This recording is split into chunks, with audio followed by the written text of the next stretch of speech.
সেদিন ছিল রবিবার আর ছিল সরস্বতী পুজো। তো আমি এখন চলে যাচ্ছি দিদির বাড়িতে। আর যদিও সরস্বতী পুজোর দিনে সবাই শাড়ি পরে, কিন্তু আমি একদমই পরিনি, কারণ শাড়ি পরে ঘোরার মতন কেউ নেই গাইস, দুঃখের কথা আর কি বলবো।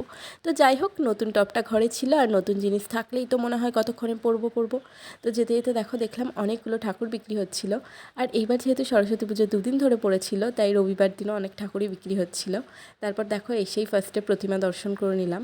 আর এখানে তারপরে হচ্ছিল মোমবাতি খেলা, যেটাতে কিন্তু আমি ফার্স্ট হয়েছি গাইস, আমার ভিডিওটা যদিও করা নেই। আর তারপরে হচ্ছিল মিউজিক্যাল বল, যেটা শুধুমাত্র বাচ্চাদের ছিল, এটা বড়দের জন্য নয়।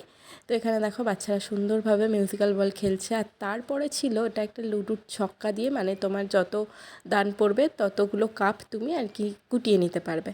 তো সমস্ত খেলা কমপ্লিট, চলে আসলাম ঘরে, মানে এই যে দিদির ঘরে চলে আসলাম। তো এসে এই যে ডিঙ্কাকে দেখিয়ে দিলাম।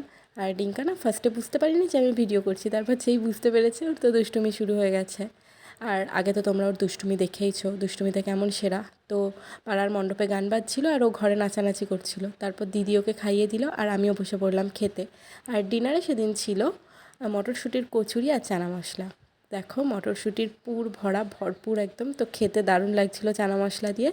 তারপর আমরা শুয়ে পড়লাম গাইস। তো চলো, আজকের মতন টাটা, দেখা হচ্ছে নতুন কোনো ভিডিওতে।